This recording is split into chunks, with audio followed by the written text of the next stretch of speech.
Thank you everyone for coming. Sorry for the delay. I mean, not purposely my delay, it's the delay of everyone. But we appreciate everyone coming. Just quickly, because I know the time is short, at first I didn't want to forget that whoever didn't get outside, we have Torah Anytime sponsored this new beautiful sefer in honor of and in memory of Rav Wallerstein, which I see inside there's QR codes. I think every page has like a QR code that you can watch the actual shir inside. It's very, very, very cool. And as well, Rabbi Brody is his svarim are outside as well. There are a couple free svarim for everyone to take as well. Divine Direction, God's Personal Supervision of Our Lives, which I glanced through quickly before, and it looks very, very nice. So firstly, I want to thank Rabbi who just walked out from Chazaq. Without Chazaq, we don't really, we're always in tandem, me and Rabbi, to set up the shiurim, and it's, Baruch Hashem, always very well received and very nice. And it's an honor to have Rabbi Brody here, who came from Israel. I can't say only for us. I think he was in Mexico 2 days ago, in Florida. He spoke in 3 shiurim. He's going to London. So, Baruch Hashem, it's a privilege to have him here as well. I want to thank the few generous sponsors as well, who all decided to remain anonymous. So we accept anonymous sponsors regardless, and it's really a pleasure to have everyone here. And all the shiurim we have here and the learning at nights. We have learning here every night. Some people in the back represent. And we have learning here every night from 8 to 10:15, and then afterwards people are here as well in the different types of chaburot and chavrutot I set up. We also have a lot of lady shiurim previously, and we're going to have more of B'ezrat Hashem going forward. I just want to make sure everyone can hear me, that I'm going to tell him to come in. But I would say without further ado, I'd like to introduce the Rav, and thank you everyone for coming again. It's okay? Yeah. Everyone can hear it? Yes. I always feel like a suicide bomber when I come to Chazaq and they wire me up. But Baruch Hashem, they say, the Gemara says that Mida Toiva Merubah Hamesh Pam, that if something is evil, then a good measure is 500 times more. So the power of wiring ourselves up to learn Emunah together is 500 times more than a terrorist wiring himself up. Baruch Hashem.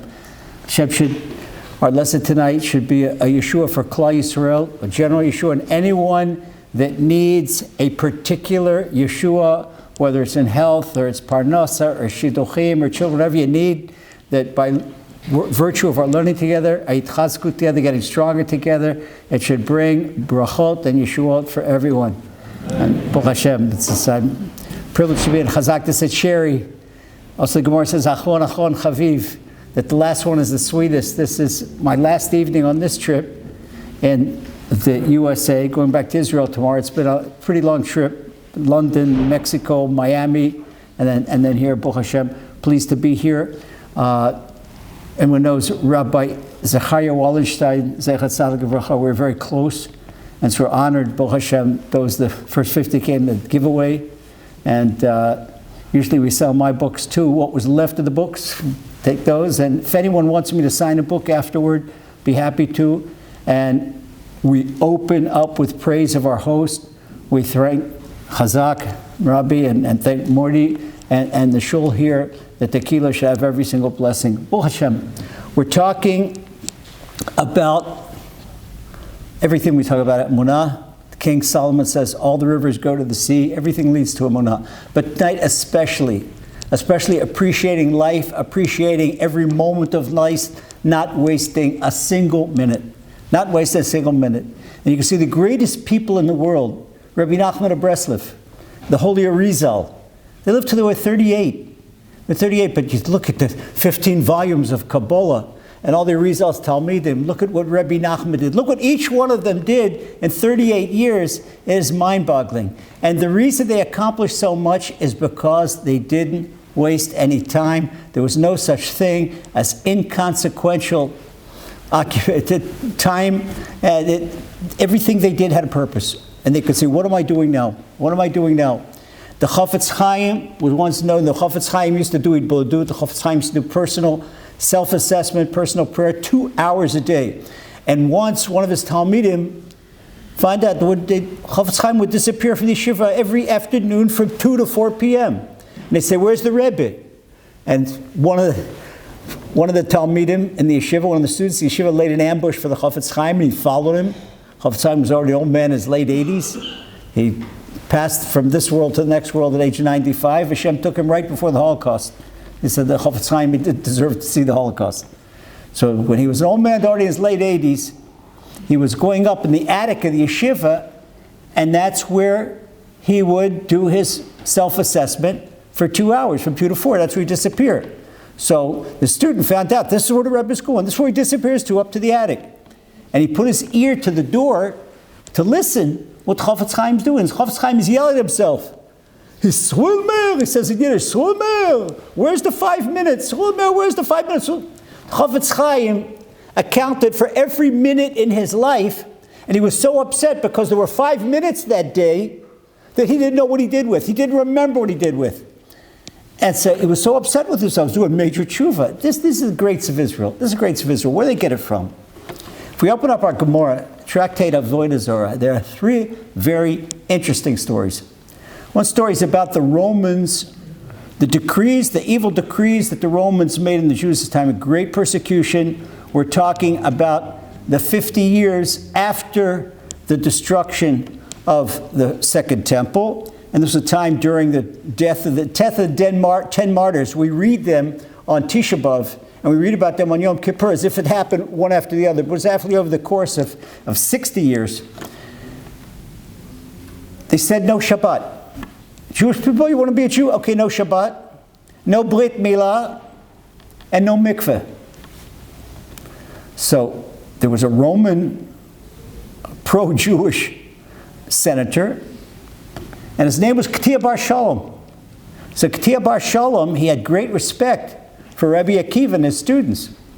So Ketia Bar Shalom, there's once at the Senate, the Caesar was there, and he says, Your Majesty, these are ridiculous decrees. He says, why? He says, you say that the Jews shouldn't keep Shabbat? They couldn't keep Shabbat. Shabbat, they work, it gives a chance to Romans to make more money because the Jews are very clever in business and they stop doing business for a day. All right, let them work all week long and take money away from the Romans. She says, that's right, decree. Okay, and he says, something, Your Majesty?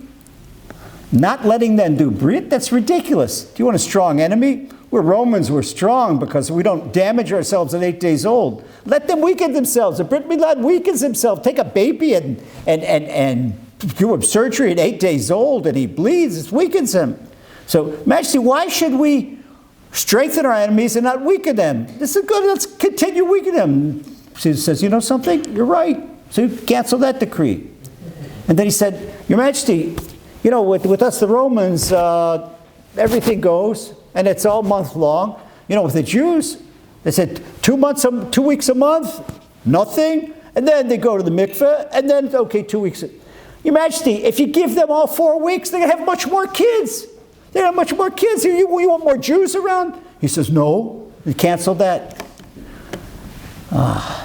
So then, the Satan, sometimes we get Eliyahu Navi. The Satan whispered in Your Majesty, this is all a trick. He's really in favor of the Jews. So Caesar said, something, you may be right, Senator Ketia Bar Shalom, but you're going to death because you criticized my decrees.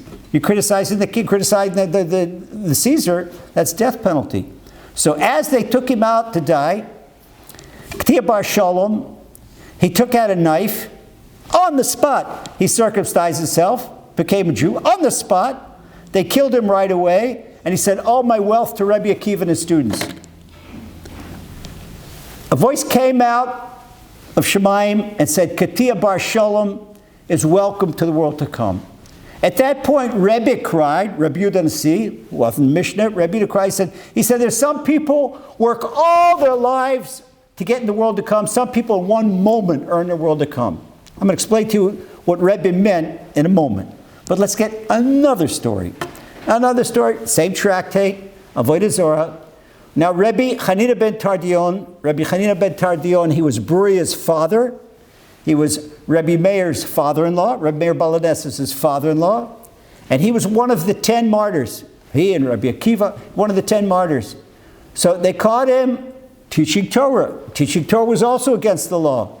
So what they did, the sadistic Romans, they wrapped him up in a Torah scroll and burned him together in the Torah. And this is the famous Gemara where they saw the letters floating back up to Shemaim. The letters didn't burn. They left the parchment floating back up to Shemaim. You could see this.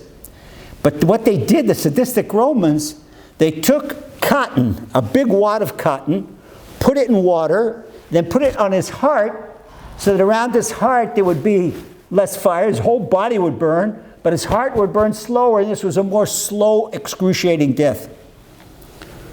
There was a Roman executor, was in charge of burning him, but he saw what was happening. And he said to Rabbi Chanan ben Tardion, he says, if I remove that cotton from your heart, will you take me to the next world? And he said, yes. So the Roman soldier, executor, all his life he's been killing Jews, executing people, hanging people, burning people, cutting off their heads. At one moment he takes the sponge, the water-soaked cotton off Rabbi Chanan's heart, and he makes the fire stronger, and he himself jumps in the fire and burns together with Rabbi Chanan ben Tardion. And a voice came from Shemaim and said, the Roman sergeant is invited to the world to come. Here's a guy, he didn't even make a bris to himself, like Katia Bar Shalom did, but yet he made the death less excruciating for Rabbi Chanan ben Tardion. It's one of our greatest tzaddikim that ever lived, greatest Talmudim Chachomim never lived. And he invited the world to come. The guy earned his world to come in one moment. And that's it. Some people work all their, this Rebbe again cried. Some people work all their lives for the world to come, and some people earn it in once. No, we're not finished. Now comes the juicy story. This would be X-rated were it not in the Gemara. I could not tell the story, but the Gemara says it. Open up the Gemara. If somebody wants to learn the Gemara in my class, I get to teach the Gemara. Maybe I'll tone it down. And this is a Gemara that young people under the age of 18, please leave the room. Okay. There was a playboy. And I'm Yisrael. Pardon? No, I'm not going to be graphic. I'm not going to be graphic. This has gone through 18 filters. Okay. But the Gemara is not filtered. This is going through 18 filters for the group. There was a boy who was not so, he was one of two sides of the fence. He was from a very good home, but yet he would do things on the other side of town. Well, he once heard he loved women. He loved women. He didn't get married. He just loved women. And he heard that there was this beautiful woman in the Greek islands. So he got a bag full of gold coins, and he went to this Greek island. And he went to this woman, and she saw he was a rabbi. Rabbi, saw that he was a rabbi. The guy was dressed like a religious Jew, like a frum Jew, and just comes to her with all these coins. So wait a second, this is a little bit of a contradiction in terms. The way you look, and you come to me. And he says, yeah, we have, that's it. Our Gemara says we do things out of town. I don't do things in my hometown. He certainly doesn't do this in what he does in the Greek islands. He doesn't do in Yerushalayim or Bnei Brak. And in the middle of what they're doing, she says to him, you know something? Here, this woman of the night, this Greek woman of the night on a Greek island, she says to Rabbi Lazer Brody, so Rabbi Lazer, because the Gemara calls him that, she says to him, you know, sir, you can never do tshuva. Your tshuva will never be accepted, even if you try. He's listening. Wait a second, wow. This goes right in his heart like a spear. If he would have 55 mashgichim from 55 different yeshivas that would chastise him, this toichacha, this chastisement didn't work like this one woman who works in the most ancient profession, she had a chastisement. So he right away got up and left, and he went out in the field, and he said, son, you got to help me. The son says, before I help you, I got to help myself. And he gave a pasuk from Yeshayahu that says, if Israel doesn't make tshuva, then the sun and the moon, they're going to go. And then he says, stars, you got to help me. He asked the stars. He asked all of creation to help him. And everybody gave him a pasuk that they can't help him. So he put his head between his knees and he cried and he cried and he cried and he made tshuva. Like 10 Yom Kippurs rolled into one. He made tshuva. He made such tshuva that his neshama left him. Neshama could stand. Neshama left him. A voice came out of Shemayim, third time, and said, Rabbi Lazer Brody is invited to the world to come. Wow. What this guy did in his lifetime, forget about it. You wouldn't even want to read about it. We wouldn't, if we were not in the Gemara, we couldn't even talk about it. But yet in 1 second, he made tshuva from the bottom of his heart, tshuva so deep that his neshama left him. He's invited to the world to come. A third time, Rabbi Yehuda Nasi cried. He said, there are people that earn their olam haba, they earn the world to come in one moment. Other people have to work their whole lives. So it sounds like Rabbi Yehuda Nasi, that he had to work so hard. Rabbi Yehuda Nasi made one little, it wasn't even an Avera, but on his level was Avera. Rabbi Yehuda Nasi was walking, and they were taking a calf to slaughter. Taking a calf to slaughter. And the calf ran away from the person that was accompanying to the slaughterhouse, taking the slaughterhouse, and the calf hit under Rebbe's reckle. Right under the, okay. And the calf started crying, as if he knew where he was going. Rebbe, protect me. He could look down. Rebbe could understand the language of the animals. This is Rabbi Yehuda Nasi. He was the president of Israel. He's a great-grandson of King David. King David understood the language of the animals. So Rebbe said to the calf, go back to him. This is what you were born. This is what you're born. Ooh. The president of Israel should lack compassion? It was right then and there decreed that Rebbe would have 13 years of excruciating toothaches. Have you ever had a toothache? Something a toothache so bad feels like an arrow was shooting your tooth into your brain. An emergency dentist, and what you do, whew, crazy. 13 years toothaches, you can't imagine. Finally, how did it end? It ended also in one moment. Rebbe's maid found some mice in the presidential palace where Rebbe lived. She found some mice, and she was going to take them and she was going to drown them. Rebbe said no. He brought a pasuk from Tehillim, Kuf Mem Hey. Hashem is compassionate, just like Hashem is compassionate. We have to be compassionate on all of creation. And then his toothache left him. Said Rebbe acted like Hashem, and he's compassionate. This was a tikkun for 13 years of tribulations. So Rebbe himself, in one moment, he earned tikkun. He would try to do tshuva and 13 years self-assessment, and he didn't actually get it. But in one moment, he did tshuva. What do we see here? We see here the power of one moment. Power of one moment. One moment is so profoundly powerful. And believe me, cherished sisters and brothers, if you've ever been in a situation where you look at your watch and you got 60 seconds to live, in a crossfire, in a war, and there's shelling and there's bombing with Katyusha rockets. This happened to me in downtown Beirut in 1982. And we're a squad of 12 guys, and not everybody came home. And with what was happening, the shell's getting closer and closer and closer and closer and closer. In fact, the next one's going to be in our head.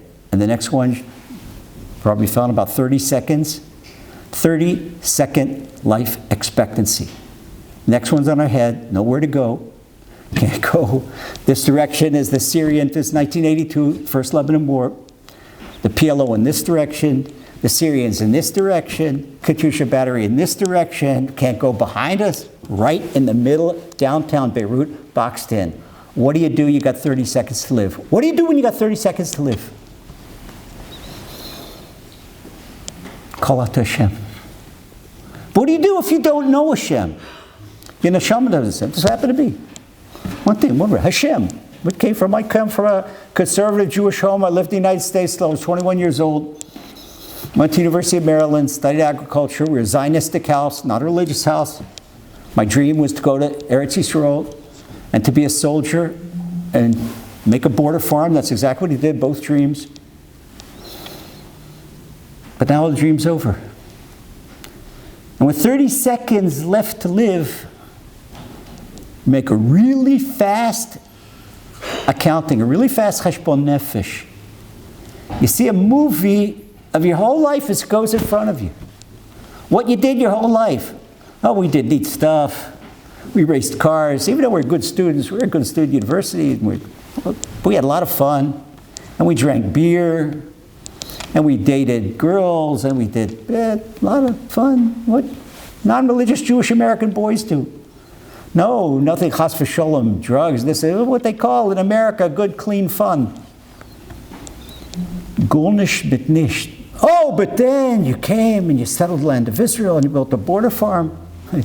But raised peaches and turkeys. You know, they ask an Israeli farmer, one of the dumbest birds in the world is a turkey. They said, you've been working for turkeys for 40 years and it hasn't affected your brain? And he says, la la la la la la. So what do? Tell Hashem, okay, I raised turkeys in Eretz Yisrael. I raised peaches in Eretz Yisrael. I went to war, went to borders. Had such sadness, and on secular scales. Had great friends and high status. Everything a secular kid could dream of. Come to Eretz Yisrael and was in a very good unit, one of the best units in the Israeli army, and my own farm at Eretz Yisrael. Nothing. I had this deep sadness that my life was wasted. And I could envision, in the last couple of seconds, you can see this is 30 seconds, but it's like a whole movie, a whole life. Everything goes in front of you. And at that time, my parents were out in Silver Spring, Maryland. I had a brother in Vietnam, and I was in Lebanon, and my parents had lost my older sister, their first daughter. It's not enough that mom was a Holocaust survivor, and dad was a World War II pilot, barely made out alive. And now I'm imagining that the military attaché in Washington is going to come to them and tell them that they're number two. They lost their number one daughter. Now their number two son is dead in a gutter in Beirut. And that brought me a deep sadness. But the more sadness that brought me when I think about Mom and Bob was think about Avinu Shebshamayim, my Father in heaven. What have I done for my Abba Shamayim for 32 years? That time I was 32 years old, 41 years ago. That brought me a deep sadness. And it hit me, things I never thought about. For 32 years, I never thought about why my heart beats and who makes it beat. Never thought about my brain impulses and who makes a brain impulse. Never thought about every breath I took. Took it all for granted, all for granted, all for granted. Now you take it for granted that you can run 10 miles. You take it for granted you can work out. You can take for granted all these gifts. And now all of a sudden, every single heartbeat is a gift. Every single breath is a gift. And the breaths were difficult because it was Beirut in the summer, the end of the summer.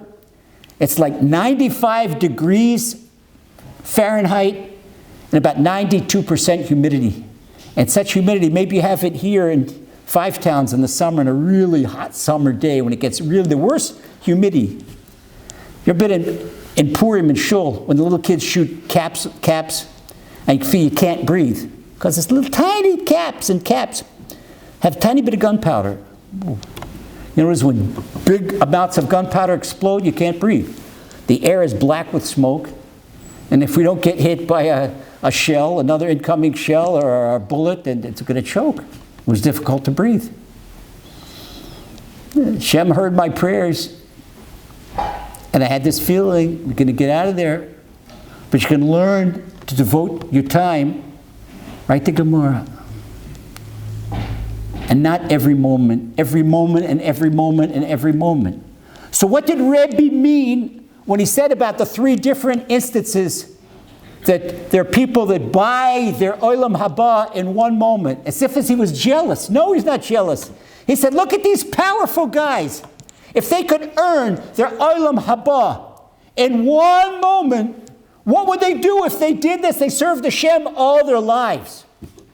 All their lives. Do you know, every time we wake up, every time we say one word of thank you to Hashem, that's olam haba. Every time we do a bit of chesed for another Jew, that's olam haba. Every time the Yetzer Hara takes a pound of Lashon Hara and puts it on a Jew's tongue and just dying to say this Lashon Hara, he says, no. Chafetz Chaim says it's 14 positive mitzvahs and 17 negative mitzvahs. We just cannot do this. We cannot do this. You know what happens? You just earn your olam haba. Even more so, you go to your olam haba, and all of a sudden you got this honor guard of all these 100,000 angels. 100,000 angels that come and they say, oh, Moti's here, Avremel is here, Yudi's here, Sal is here, Rivka is here, and all these the honor guards say, what am I? I'm just a regular Jew from 5 towns. What do I do? What's the big deal? I said, no. Do you remember that one time that you had such temptation, the Yetzer, he brought out an army to force you to say Lashon Hara? I said, no, I'm not going to do it. I'm not going to do it. I am not going to say something bad about another Jew. Do you know what happened at that exact moment? And this is a true story. If you know any Mekubal, a real Mekubal, you can ask him, he'll tell you. Because Kol Yisrael Arevim, all of Israel are guarantors for one another. There's a terrorist the day before yesterday on the road to Tel Aviv. Today were the 3 terrorist hits in Eretz Yisrael. And we all had a rough Shabbat because of Friday we saw pictures of 2 little boys, 6 and 8, the Pili brothers. Couldn't stand it. Look at that. It's not. You look at these children, their own grandchildren. What's the difference if I biologically gave birth to him or somebody else did? We're all brothers and sisters. We're all sons and daughters of Hashem. What's the difference? Oh, no, my kids are okay. They're safely in bed. And a mother is crying because she's lost 2 children and her husband's fighting for her life. Shem Yishmor. But yet there's the flip side. The day before yesterday, a terrorist on his way from Jenin, nasty place Jenin, and he built a car with 100 kilograms, 220 pounds of explosives, and that's not all. Together with the 100 kilograms of explosives, there were 200 kilograms of males. Do you know what happens in a car? The car bomb. 100 kilos of explosives with 220 pounds of nails. Shem Yishmor. Shem Yishmor v'Yitzil. On the way to Dizengoff Square in downtown Tel Aviv. Oh, wow. Just to think of what could happen. But there is a young woman in 5 towns and a young man in 5 towns that could have slaughtered somebody with Lashon Hara and said, no, I'm not going to do it. They themselves suffered insult, but no, they're not going to give it back. They're not going to give it back. At that moment, the car blew up in the terrorist's face, or the border police caught him, or it did not happen. And nobody knows what's going on. But meanwhile, there was a guy in 5 towns. This is, what's it? What's going to help if I watch a Super Bowl? What's he going to give me if I watch a Super Bowl? 50% of the people would be depressed, clinically depressed after the Super Bowl anyway, because the team's going to lose. All right? I don't even know who won the game. I don't know who was in the Super Bowl. But what happens is during the time of the Super Bowl, that your brother, your husband, your son opened up a Gemara and learned Daf Yomi in the time of the Super Bowl. Terrorist car blows up in his face. That's it. You're a hero. You're a hero. All these, wherever I went, there are a lot of... I don't want to say which synagogue and what synagogue. Think there weren't synagogue party rooms with Super Bowl parties? Want to have a Daf Yomi party. The power of a mitzvah in one moment can get your whole world to come. And this is Rabbi Nachman of Breslov, and this is the Arizal. They did this all their lives. They did this all their lives. So stop and think. What goes on now with the iPhones and the chat rooms and Instagram and Twitter and TikTok and LinkedIn and FakedIn and whatever all can. When people give their lives to get a like. A like. So you go to the grocery store, you go to the supermarket, you go to Pomegranate, you want to buy Shabbos food, and you go to the checkout counter, you've got all this great Shabbos food, and they say, yes, man, what do you pay, cash or credit card? I said, no, I've got 100 likes. Lady, this is where, cash or credit card? Sir, cash or credit card? No, but I got 200 likes. 200 likes! You know what it is to have 200 likes on one post? Gulnish mit nicht. Doesn't help you. Doesn't help you. But yet people, they're living all their lives for another like and for another like and for another like. Wait a second. What are you doing on Facebook? What are you doing in front of a screen? By us in Eretz Yisrael, we had kids there, but I know I live in a different society. Our kids do not have screens. Why do they have screens? Let's see, if you have a heavyweight boxing championship, but it's not going to be two people hitting each other, going to put a Gemara Bavli in the ring with a screen. Whether it's an iPhone, iPod, tablet. I'm sorry, my beloved Gemara Bavli, never going to win. There's no such thing as a Gemara that beats a screen. But it's something different. One word, says the Chafetz Chaim, one word that a Jew says out of that Gemara Bavli, that's world to come. Because the Chafetz Chaim says, what for a man is so terrible for when we know what's terrible about Lashon Hara. We'll go into more and more, but it's not a lesson about Lashon Hara. But about for the guys, what's so terrible for them about Lashon Hara? Because for every word they're using, the Zohar, Rabbi Shimon Bar Yochai says, when we come into the world, we have a quota of words that we speak. When that quota is over, bye-bye, check out, that's it. It gadal v'it gadash, game's over. So people that waste their quota on nashkeit, on nonsense, and heaven forbid, on even not that non-consequential speech, but speech that's negative, that's terrible. So Chafetz Chaim says that the reason a man gets the book thrown at him for Lashon Hara is you said 100 words of Lashon Hara in 1 minute. You could have learned 100 words of Torah, and each one is world to come. Each one. And we don't realize what we're doing. We don't realize what we're doing. What are we doing on the social media? Get it out of here. Okay, if someone wants to keep, if a guy needs a phone or needs a tablet for school or for business or messages, okay. But you be the influencer. Don't be influenced by that. What are you reading what somebody writes about, what this one said about someone else? Heaven forbid. Heaven forbid. All Lashon Hara. The Mishnah tells us, Bol Cheshbon, the Mishnah says we have to take accounting of everything we do. When we account our time, nothing is more valuable than our time. And you see people that say, I don't have time. Stop and think. And this is the real tshuva. This is the greatest tshuva you could do. Just think about the tshuva. Did this, I did that, and go roll in the sand and do all kinds of torture yourself. Hashem doesn't need torture, not in this generation. We just take stock in ourselves and look at the time we waste. See people walking in the street and they're talking, they're talking. Sometimes they got the Bluetooth. I've got my present from my 19 years in combat is that today I got hearing aids.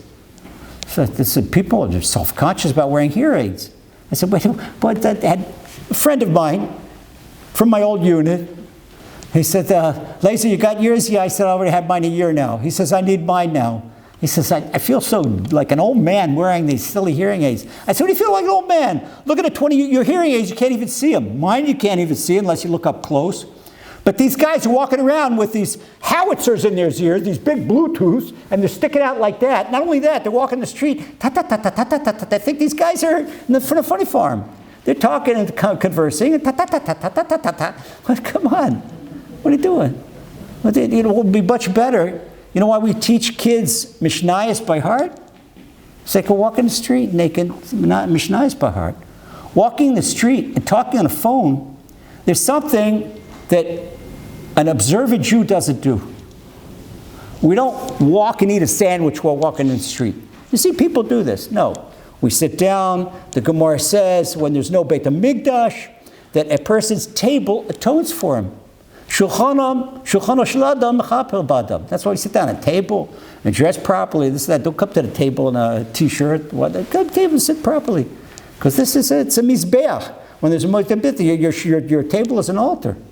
Okay, so do things. Oh, people sit at the table, and they talk, and lack of shalom bayit. See, what's together time? He comes to the phone. He comes to the table with his phone. She comes to the table with her phone. Get the phones out of there. Quality time, that's to make your family time, olam haba. Stop and think about the time with your wife, the time with your husband. No phones allowed. In shul, no phones allowed. After COVID, in our shul, I down by my Rebbe, the Melitzer Rebbe, no phones allowed in shul. After COVID, the people, crazy COVID, our shul barely had COVID. And most everybody had COVID, but it was very light, very light. Nobody got really sick with COVID. Because understood, why did they put masks on us? Because our speech wasn't proper. And why social distancing? Social distancing is what they do to the Metzora. When you take the leper and you put him aside from everybody because of all this Lashon Hara. And why were we kicked out of shul and the shuls were closed? Nobody thinks, nobody smells the coffee. Why does Hashem do all this? COVID was all about wasting time, wasting our speech, not respecting the synagogue. That's it. So we had, when the police said got to close down, we opened up the shul, clandestine. In Israel, a little chutzpahdik. Okay, we listened to the Eibishter's law, and the Rebbe says, open the shul, we open up the shul. I don't care what the police say. Okay, we locked it on the outside and closed the curtains and davened to Shem and a minyan. That's what we did during COVID. But absolutely no talking in shul. No talk. You come into our shul, you do not hear a word outside of tefillin. People pray fervently. If somebody wants to talk, go outside. Somebody wants to make a phone call, go outside. Not in the shul. Not in the sanctity of shul. So together with our speech and our time, knowing that every single word is olam haba, every single minute is olam haba, why sell it for cheap? Why sell it for cheap where every single person, one thing, the Mashgiach of Manchester, the Mashgiach of Manchester promises, he's got a big Yeshua, that for anyone that needs any salvation at all, two halachas of Lashon Hara, they do his or her best not to say slander about another Jew, and that's it. So what does all this have to do? We talked about security, all the terrorists in Israel, and all the terror hits, and all the strife, and what's going on in Eretz Yisrael now, Hashem Yishmol. It's Mashiach times, where it's close to civil war. Everybody's everybody else's neck. What's all this have to do with that? It's all because of slander, Lashon Hara. Now, why is there Lashon Hara? That people waste so much time. Most of the time is wasted. There's Lashon Hara. There's never, ever since Adam, Eve, and the snake, the Yetzer Hara, has never been stronger in history. Because now the snake has social media. It used to be what it used to be in the old days with no telephones. Before Alexander Graham Bell. How hard do you have to work to say Lashon Hara to 100 people?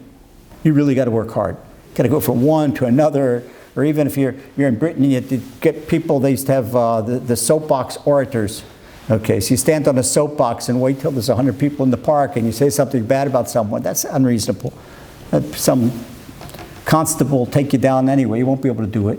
Now, one push button, you don't know how many thousand people you reach. And this one passes on someone else. Did you hear about this one? Did you hear about this one? Did you hear about this one? So the tshuva for man to fellow man is you have to say, I'm sorry to Hashem for what you did, and ask forgiveness for the fellow man. So now the tshuva for Lashon Hara, we have to go to every single person that heard the slander and say, I'm sorry, I made a mistake, I made a error, it's not true. Who could do that tshuva nowadays on social media? Nobody could do it. So what's the result? The result is everything that's going on now. And there's one hardcore law that our sages tell us. Listen to this. No terrorist, no anti-Semite, no Nazi, no Hamasnik, no Hezbollah can touch the hair of a Jewish head until one Jew harms another Jew. Once one Jew harms another Jew, then up at Shemayim, okay, green light, let the wolves out of the den. But they can't do it until one Jew harms another Jew. Wow. We have a mitzvah in our Torah, V'ahavta l'reacha kamocha. Love your neighbors yourself. If you ask a professor in Faculty of Sociology, Social Sciences, Faculty of Psychology, or Anthropology, it says it's humanly impossible. Humanly impossible for one person to love another person like he loves himself because it's survival of the fittest. Excuse me, professor, where do you learn survival of the fittest? Oh, I learned it from Charles Darwin. Oh, what does Charles Darwin say about human yichus? Oh, he says his great-grandfather was an orangutan, and the great-grandfather was a chimpanzee, and the great-great-grandfather was a gorilla. Oh, okay. This is the same thing. Just as you're a nincompoop on yichus, you're a nincompoop on this also. When it's bodies, yeah. When it's an animal, one animal protects itself and worries about his own food, doesn't worry about another animal. But we're not bodies, we're neshamas. When the Torah says, Bari matem l'Hashem Elokechem, the Torah is talking about the side of the neshama, where the neshama is the real you, not the body. So if you look at another person, this guy's from, this guy's not, this girl's Ashkenazi, this girl's Sephardi, this one even within the Hasidim, this one is this one is that, even within one Hasidus, and that they're at each other's throat. The Jews have, it's not enough we have all these enemies, we're all enemies within ourselves, forget all that. You look at another person's neshama. If you believe that Hashem created, well, we're getting voices from Shemayim. Wow. If you believe that Hashem did everything, and Hashem did everything for the best, and Hashem does everything, love the Father, basics of Emunah, then you look at another person, you look at another Jew, and you know what it means that Hashem put you on earth? If I would ask someone to come up to me, okay, take off my jacket, we're going to transform now from a Torah lesson to an exercise lesson, okay? I'm going to play times. I'm going to raise my hand, lower my hand. I need someone to help me demonstrate. I'm not going to do that.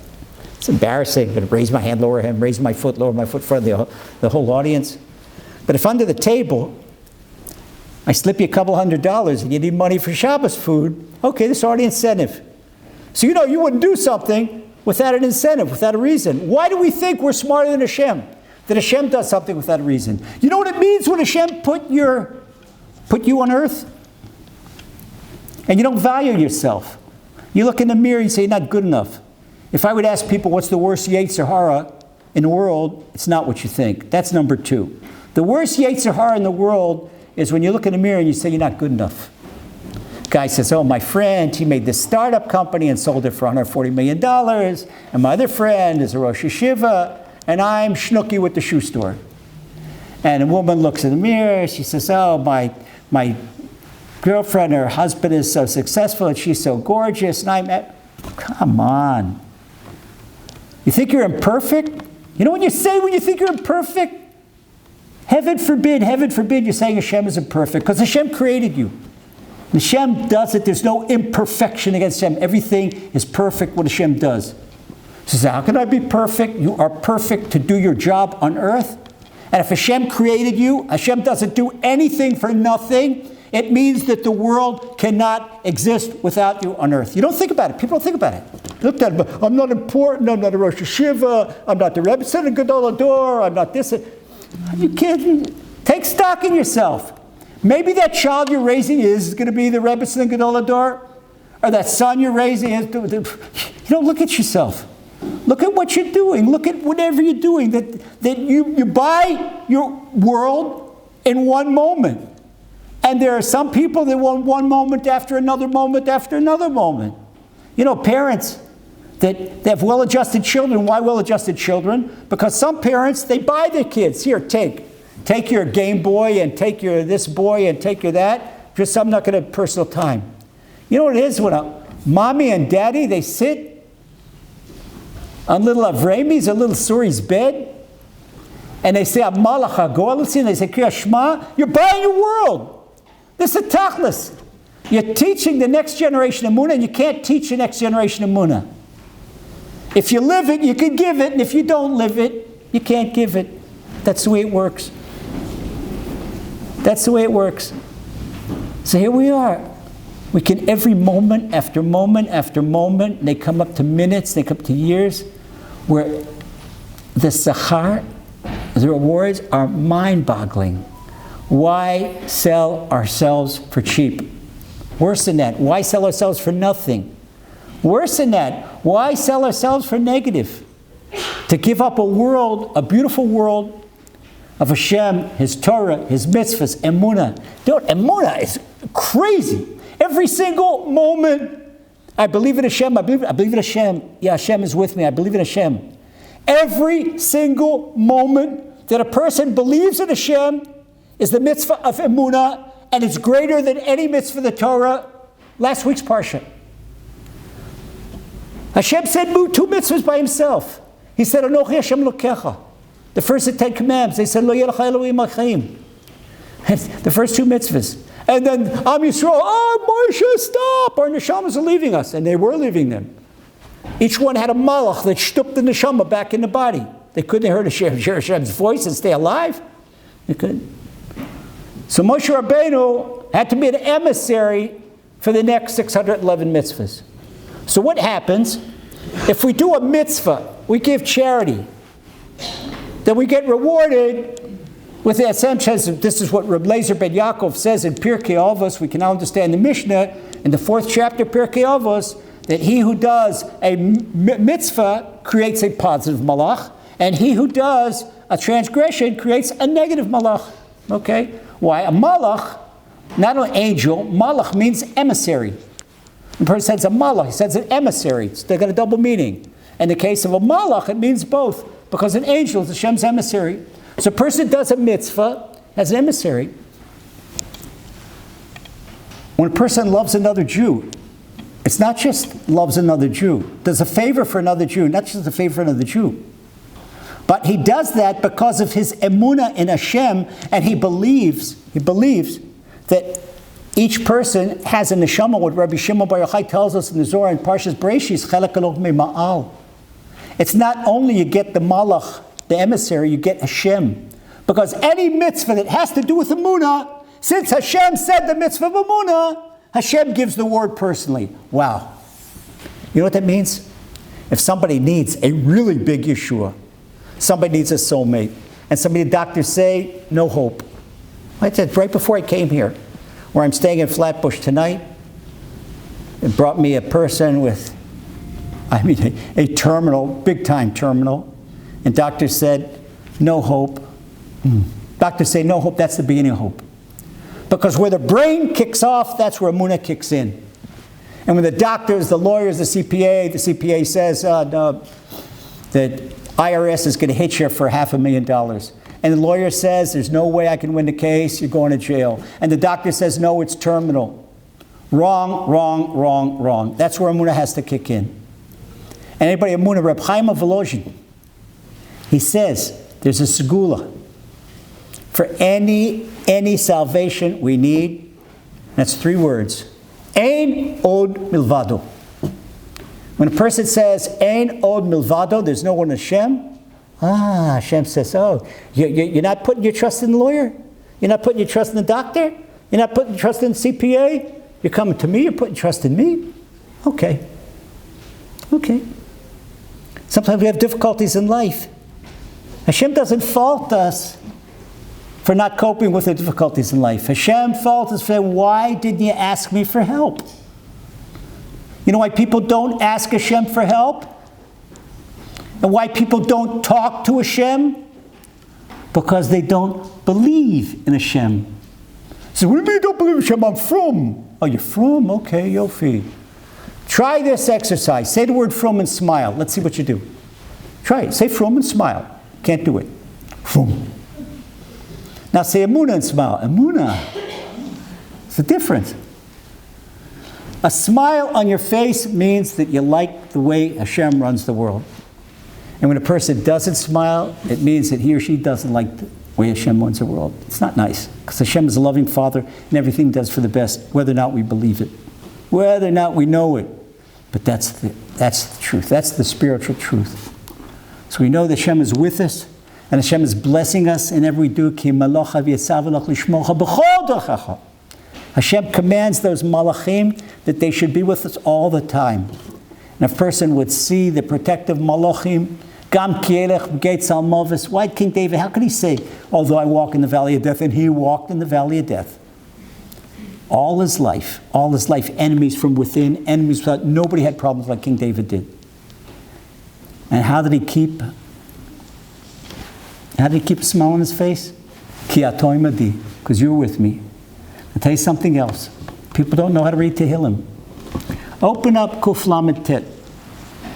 King David makes an amazing admission about himself. Do you know that King David says he should have been bipolar? King David says, Psalm 139. King David says, Imasak shamayim shamata. He says, when I'm flying high, I'm on top of the world, there you are, Hashem. Imatzia Sheol. When I crash land, Sheol, in Gehenna, there's 7 compartments. Sheol is the bottom compartment of Gehenna. King David says, when I'm flying in the heavens, here's Hashem. Imatzia Sheol, Hineka. When I crash on the bottom, here you are, Hashem. Ki atay madi. You're with me. Hashem is with me. We have Hashem in our lives. We don't suffer the highs and the lows. We're not crazy arrogant when we're successful, and we don't become depressed when we're less successful. No, this comes from Hashem, this comes from Hashem. Thank you, Hashem, thank you, Hashem. What? Thank you, Hashem? Anybody say thank you, Hashem? Every time we say thank you, Hashem, it is an amazing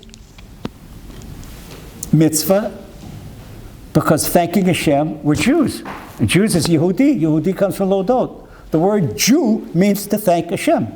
So as soon as we thank Hashem, we're fulfilling emunah. We believe in Hashem. We're fulfilling our tachlit. We're taking advantage of every single moment, because when you thank Hashem, you gain your olam haba in one moment. And you know what happens? Hashem takes the whole kehila of Cedarhurst in 5 towns, lifts it up, turns it around, drops it down, and rebuilt Holy Jerusalem with Mashiach and our holy temple, speed our days. Amen.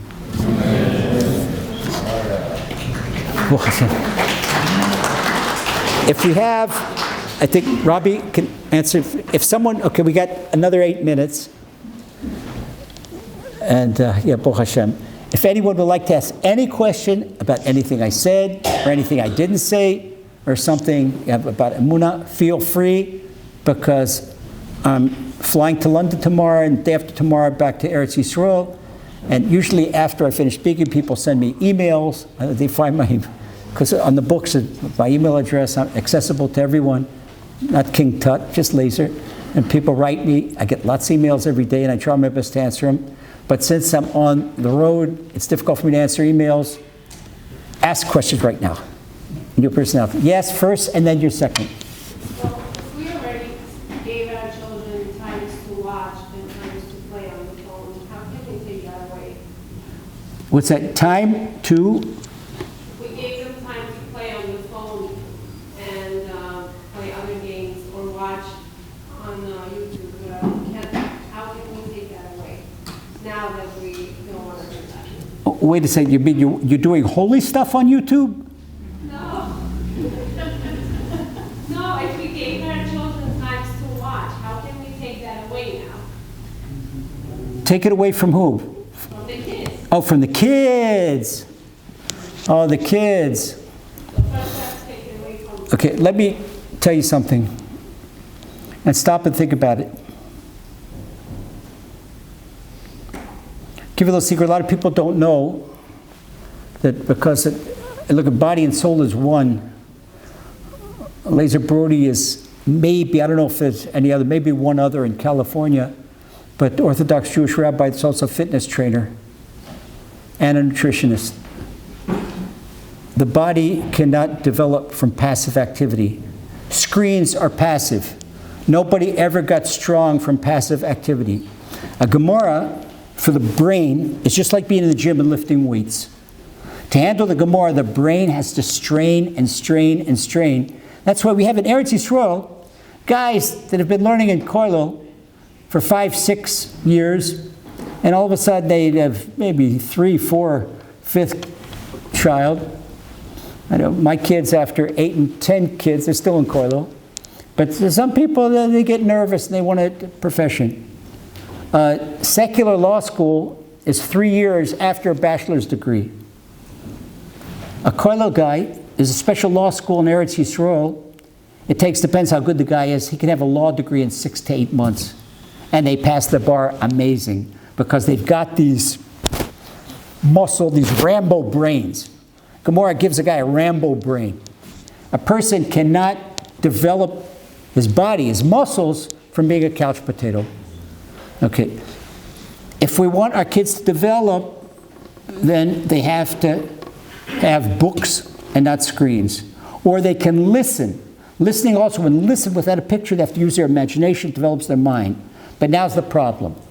They already have screens. Now what do? Okay. Try and give them an interesting alternative. Which means I suggest parents, if it's girls, particularly a mother, if it's the boys, dad, an activity that takes the kids away from the screen. I'll give you an example. Suppose your daughter's on YouTube, okay? Your 11-year-old daughter. You say, okay, Saleh, why don't you come with mommy to the supermarket? And she says, well, what do I do to the supermarket? She says, mommy's going to let you pick out the food for Shabbos. All right, so you take her to the supermarket with you. She's not on the screen, and you teach her how to shop. You teach her how to be. You're preparing her for life, okay? And then at the Shabbos table, in front of her father, your husband, should be healthy, in front of the kids, you say, Saleh decided the menu. And she feels so good about herself. And she wants something else. You give her another activity and positive reinforcement and let them feel good about themselves. I agree with you. If you take the YouTube away, when they already have it, it's going to be temper tantrums and yelling and this and that. Has to be an alternative. You have to use your imagination and find a good alternative. For example, I tell parents, okay, if the boy's not going to close his YouTube for Gemara, but he will close it for a new bike or for roller skates. A new bike and roller skates, that's at least getting his body working, okay? Or even one family, they told me, usually in Torah houses, we don't have dogs. Family in Ramat Beit Shemesh, they came to me that they don't know what to do to get the child away from the screen. And so I said, okay, get a dog. So he's got to take him out and take him for a walk. It's better that he has to take the dog for a walk and play for the dog than to sit in front of a screen. Because even that's active. He's got to take the dog out and take it for a walk. He comes home from school and it's his dog. And the problem, taking care of the dog is actively. It's also compassion, doing something else. In other words,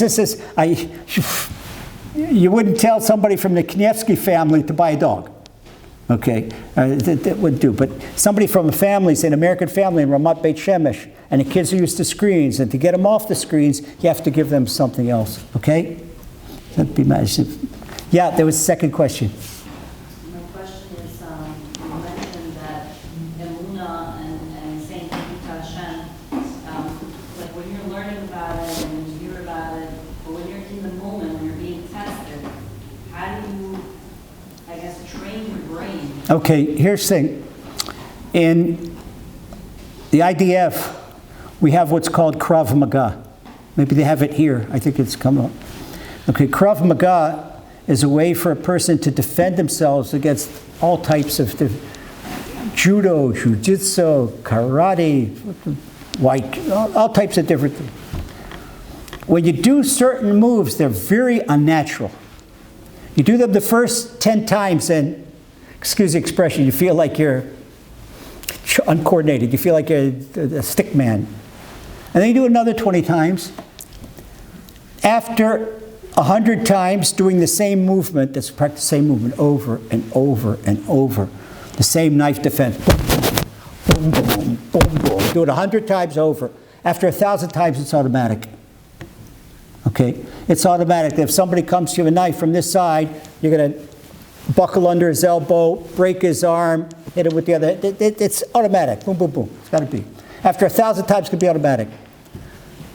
So I say to myself, first time, I hear something that's seemingly bad news. And I say to myself, there's nothing with Hashem. It's not the IRS, not a letter from it. So it's Hashem. It's not Hashem. Maybe the first time I'm scared. Okay, all right. Ein od milvado. Ein od milvado. Ein od milvado. Ein od milvado. And then when I talk to Hashem, Hashem, help me feel that it's nothing but you. Hashem, nothing but you. Nothing but you.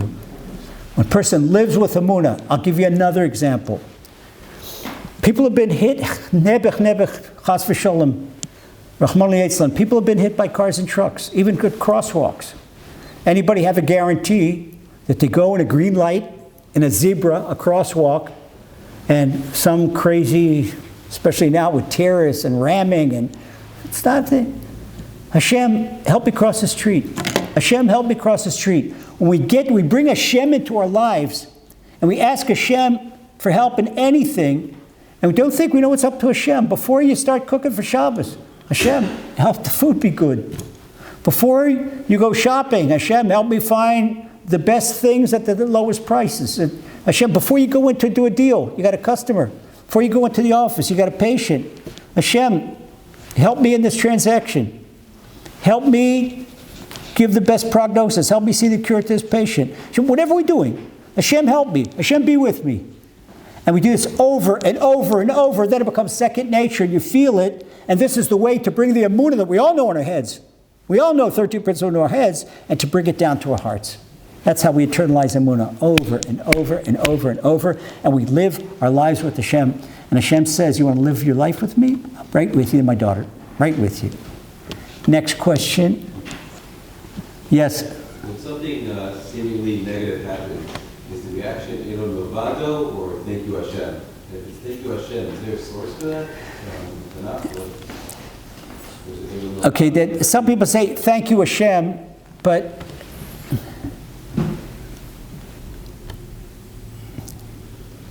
it's okay. This the Gemara says in Tractate Pesachim, Mitoch shelo lishma ba lishma, that you do something that it's not for Hashem's sake and you come to Hashem's sake.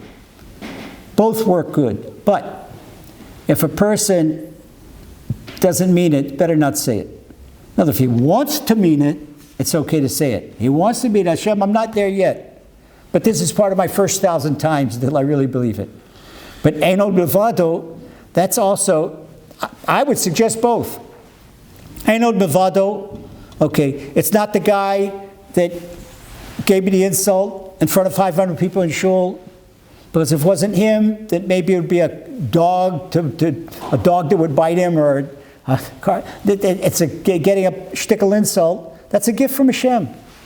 See that if someone, Serene Soul, we had our giveaway, as long as we're in honor of Rabbi Zachariah Wallerstein, in our last night in America, for the books that we had the privilege of giving together with Rabbi Zachariah's books. There's our newest book, Serene Soul. You can get all our books on Amazon. It talks about coping with verbal abuse. The only way, verbal abuse is like a knife. And Rabbi Chassid says, in a way, verbal abuse is worse than murder. Because a person gets murdered one time, that's it, no more pain.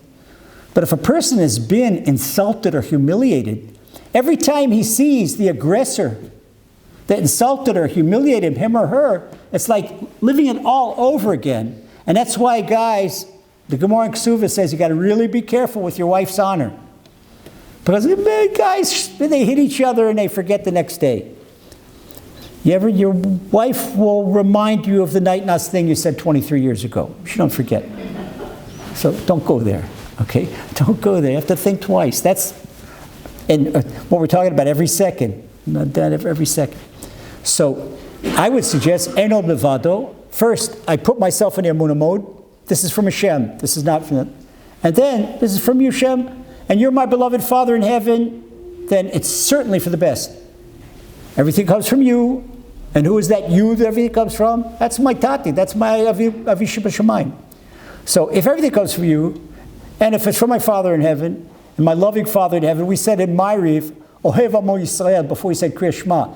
And we said with Hashem's name, Baruch Atah Hashem. And if Hashem didn't love every one of us, it would be take Hashem's name in vain, and that's a transgression of the third commandment. We don't do that. We don't do that. So first Eino Mivado, and then say thank you to Hashem. Okay, so say thank you to Hashem, and I'm going to say thank you to the Kehila here. It was a delight to be with you, and it's like a candy on the cherry on the cake. And Baruch Hashem, look forward to seeing you next time we're in the United States. God bless.